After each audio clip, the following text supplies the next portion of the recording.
Hello and welcome back to Liz and Sandro's Marketing Podcast. We are back with Agency Horror Stories Part 2. Jeff is joining us again. Just a quick recap. Jeff has had leadership roles in the marketing industry for the last 15 years. He is currently employed as a marketing and business consultant and project manager. He's back again today to share his insight on Agency Horror Stories. In Part 1, we talked all about the interview and some red flags to look for.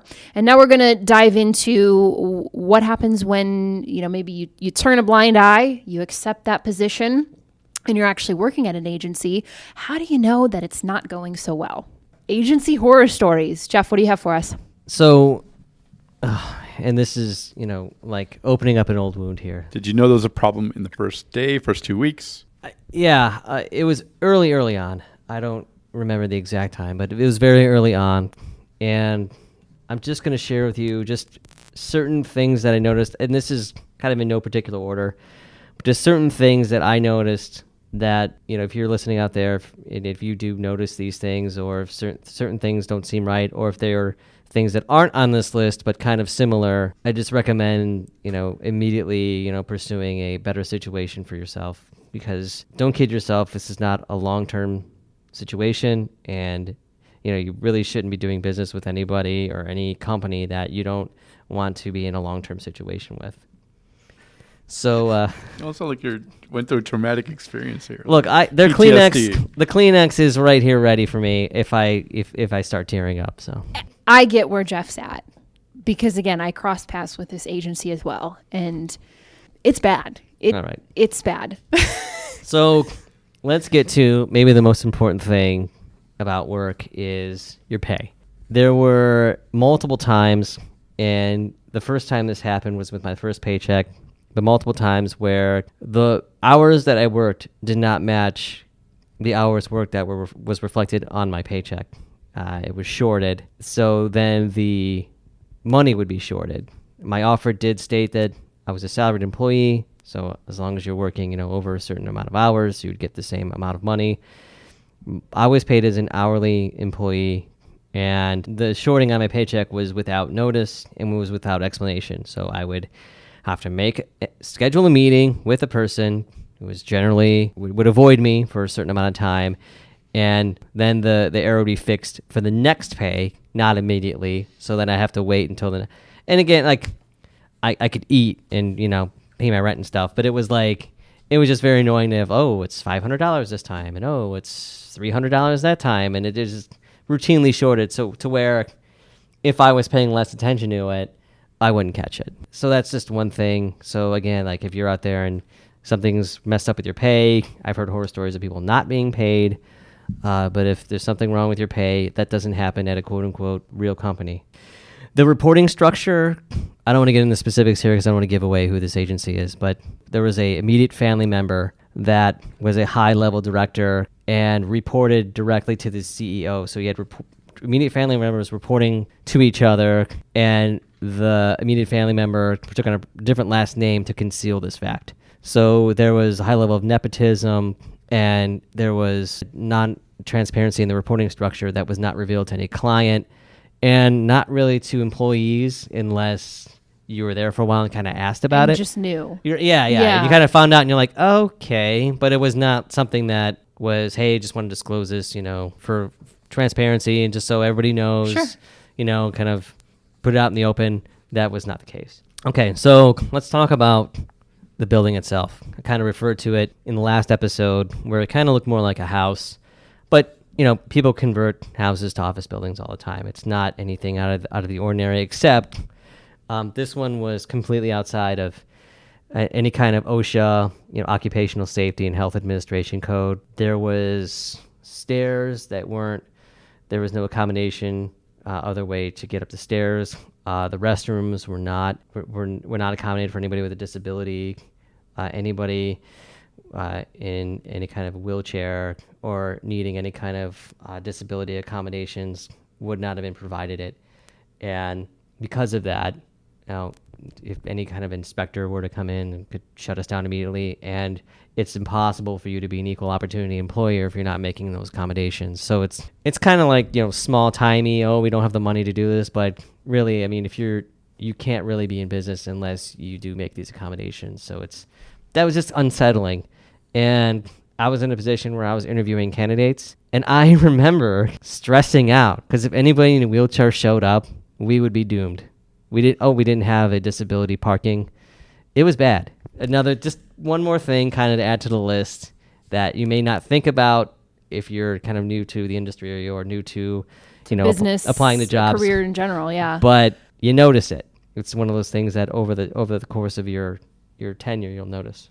And PSA for that in general, because at WordCamp, Kent, back in June, I attended several sessions on how to make your website, I guess ADA, is that I should know the right terminology. I guess it would ADA, be ADA compliant, which no website will ever be 100%. Apparently there's different levels and different things you can do. And just following some general best practices really keeps you covered. But since that session, I've been thinking about that. I've been, wow, could I get into this building? Could I do this? Yeah, and I think the other thing to note with this company is they did not offer any remote work. So it was all on-site interview, on-site work. So every position was on-site. So, when you put those restrictions to the employee in place, then you need to make sure that all that stuff is taken care of. So I have a long list here. That was just a few things. So water. As an employer, you need to have a restroom, I believe, but you're not required to provide water to your employees. Yet in every single workplace that I've seen, big or small, they at least have, like a Brita pitcher or some kind of way to get water. Or a water fountain. Some kind of water. Well, we had tap water, but right next to the tap water was a very, very fancy coffee machine that cost in excess of a couple $1,000s. And I was privy to the invoices. The monthly spend for the coffee was in excess of $300. Why did we have a big fancy coffee machine and spend so much? Because our CEO drank that kind of coffee. Now, if our CEO drank water, I think we'd have water from the Himalayan mountains that we would have imported to the company. Speaking of the CEO, it was kind of a really me first culture there. I shared an office, never did not share an office. There's 2 to 3 people per office. And these are regular sized offices. These aren't like very big offices. Yeah, the CEO had the 2 largest offices for himself. 2 largest ones. So that was a little bit weird. Speaking of the CEO and spend, it's holiday time. Got to buy the clients holiday gifts. So he bought $1,600 in holiday gifts to clients, and it came in this big box truck, these gifts, to which he asked the staff to unload the trucks, men only, of course, because it's equal opportunity, we're an equal, so yes. Men only in the rain in December, which, you want to pitch in, help out any way you can, it's fine. Then I was in charge of the company party, which I asked about, and when I asked about it, we said, what's that?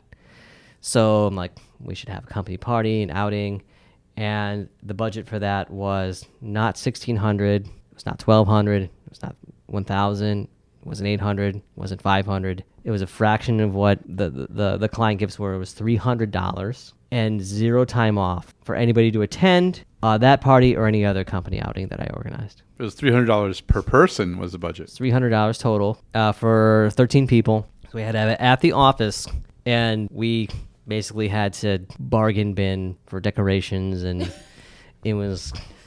I tried. Let's just put it that way. Yeah. So rather than creating an enjoyable work environment, spreading some holiday cheer, no go, $300. Our clients got some holiday cheer. We got nothing. But you guys right. got nothing. No what I'm trying to say is appreciation was not really being We can talk about shown appreciation. from- We can talk from about leadership. appreciation. So let's talk about, is it okay to make someone cry at work if you're supervising them? No. I say generally no.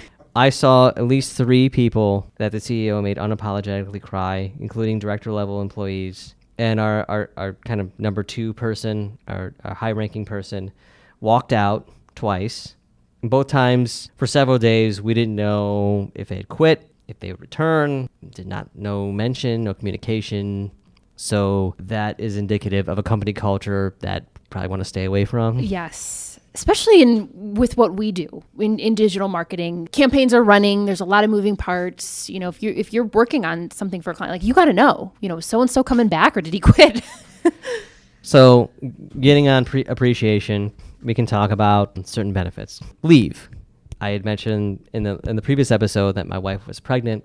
I had mentioned that in my interview because I know, you know, legally not allowed to ask, but I wanted to make sure the company knew What that was coming down the pipeline. I had some outside of work stuff that I needed to do, and I think, you know, it sets the basis for a pretty honest relationship. I was asked if I wanted any kind of paid leave for that, and which I think is a kind of a weird thing to put your employee on the spot there. And I said, I wish to work within company policy and any support would be appreciated. I did not want to put them in a position where now I'm demanding things. I also didn't want to put me in a position to say no. So I took 3 weeks off for paternity leave, which I think, you know, in most companies are offering paternity leave. They're offering a month or a couple weeks at least. Yeah. And I received $0 in my paycheck and half of my next paycheck without any kind of conversation beforehand. So I have this baby, and that's when you need money. And I see my direct deposit. It was literally $0. It wasn't like, oh, we just didn't do it. It was $0, 0 cents in my bank account. So that, you know, that's not great. Medical benefits. So when I joined the company, said, yes, medical benefits were happening soon. We want to have those because, again, the pregnant thing, got, you know, doctor's visits with baby. They're mandatory. You can't just not take your baby to the doctor. You know, I don't care what you think about vaccinations. The baby needs to go to the doctor, make sure the baby's okay. Yes. I said, yes, we're going to have those. We were then offered medical benefits in late November. I had joined the company in January that year. So all the way to November. We're waiting.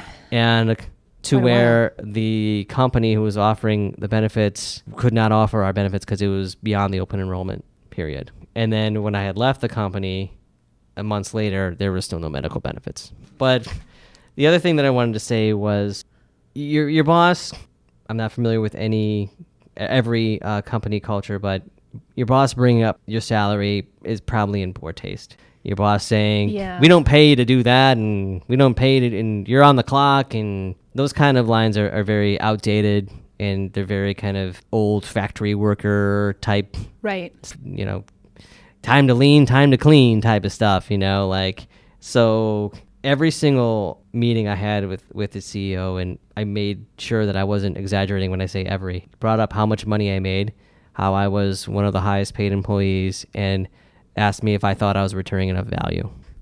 And that was a regular conversation topic. Not just during a performance interview or stay interview. It was, let's have a check-in and by the way, are you providing value? Yeah. Wow. And it would say, you know, Jeff, you are, you do make more than, you know, a bunch of other people who have been here longer, and you are one of the highest paid employees. Just wanted to make sure that you're cognizant of that and make sure you're returning value, and would just wait for me to fill in the blanks there, and just got really uncomfortable. And did you have performance interviews or a stay interview? Of course. There was never. There was never any kind of stated. Okay, here are your goals. Here is our, you know, review structure. Here's what it would take to meet them. Here's what it would take to exceed. Here's what it would take if you're, you know, to not meet them. We never had any kind of performance-related conversation at all. Except we'd have a bonus conversation because I was bonus eligible. And then he would say, well, you didn't do these 3 things that I had first heard about in that meeting. And then I'm like, okay, well, and I'd say, oh, how do I get the bonus in the next quarter? Like, and it would be very general. And then again, that I would be really on it. Okay, here's the things you told me to do. I did these things. And because you are an A player. You are, Jeff. You want to make sure you get what the company's offering you. And you want to make sure that if you can maximize it, you do. So I was on it the next time, and still it was just, it was new reasons to not pay my bonus. And then like bringing up like, well, you know, you did take 3 weeks off. It was bad. It was just a bad situation. So anybody listening, if any of those things are happening, I would definitely advise that, you know, you look elsewhere, because there are better places. You will get to somewhere better. You don't have to put up with it. It doesn't matter how important they tell you that you are. It doesn't matter what they say to you. if they're providing some kind of an environment that makes you uncomfortable or that you don't agree with, just leave. There are better places. I agree. And I've been doing this for 10 years. I've come across a lot of agency employees and I've heard a lot of horror stories. And unfortunately, what you are describing is not unique. So yeah, if you're in this situation, brush up your resume, get out there, start interviewing, and take Jeff's advice during the interview process, and just be very selective about who you work with, because if you're spending 8 hours a day somewhere, you want it to be fun, you want it to be enjoyable. You don't want it to be a time suck. And the other thing about a company, a suspect company, that I want to say, it's about what they don't say too. If you ask about what do you offer your employees, what kind of compensation package you offer, which you should, don't shy away from that question. Companies that offer a nice compensation package will want to tell you about it. They'll want to be like, oh yeah, look, we offer all this stuff. We offer tuition reimbursement. We offer PTO. We offer a professional development. They want to go through that list. Companies that don't will say, oh, we're competitive with the industry. Yeah, some of those things might even be on their website because they want to showcase that and really highlight. It gives them a competitive advantage. The companies that aren't going to state that, they're not going to say, well, our benefits are too good, so we can't have all the top talent applying. Like, that's what they want. So like the companies that you see as kind of a benefit leaders in the industry, you hear about them and you know about them because they have a concerted effort to get that word out. And the other employees speak highly of it. When I reached out I was thinking about joining a potential agency. I put it on a general Slack channel for a bunch of people throughout the community, Northeast Ohio. And publicly, they wrote me back, "Whoa, it's awesome. We love it." And then privately, I got like 4 private messages in Slack, people saying, "Stay away. That place is horrible, blah, blah, blah." So in the interview process, what 2 questions should an interviewee ask the interviewer? So I would say, what is the average tenure of somebody that works here? Because I know in my position that there was a lot of turnover, and there will be a lot of turnover for those agencies that don't have their act together. And I would also ask, as I had alluded to in the previous episode, like I'd ask about what the company does in terms of like promoting their culture. What is a company culture? And I would ask, career path, like keep asking about the specifics of how the company treats their employees. They're not going to have specific answers if they haven't put thought into it and it's not a mature part of their organization. They're going to answer in generalities. So it's more of how they answer than what you ask. If they don't cite a specific example, or if they don't speak about their employees in a very in a proud way, in a very positive way, then you can see through that. Or if they monitor their employees with closed circuit television cameras, that's not a good sign either. Well, thanks, Jeff, for sharing this info. I really think this is going to help a lot of college grads or anyone looking to make a change in their career. I will say that because it's a tight labor market right now, as an employee looking for a job opportunity, like you have the advantage. You can be pretty discerning right now. You can go into an interview and ask all of these great questions and really push the potential employer, to answer them. You have a lot of power right now, which is good for you. It's hard for someone like me who's always looking for good for those 18 players. So yeah. But again, Jeff, thank you so much. I'm glad we finally got you here. It's been a long time in the making. I'll come back anytime. This was a privilege for me, and I love the Marketing Podcast. I love the people who are sitting right across from me. There's a lot of love in this room right now. Future guests have a lot to live up to here. Thank you again, Jeff, and thank you for joining us. If you have a horror story, we'd love to hear it. Our email address is in the show notes. You can also reach us via Instagram, Twitter, and Facebook. You will find us wherever you find your favorite podcast. If you like what you hear, we'd love a review on iTunes. And Jeff, thanks again. We will be having other guests in the future, and we'll probably have Jeff back again. Yeah, feel free to slide into my DMs. My Twitter handle will be in the show notes. We'll give out Jeff's info too as well. And you can see pictures of his beautiful baby as well. Thanks again, and we'll see you next time.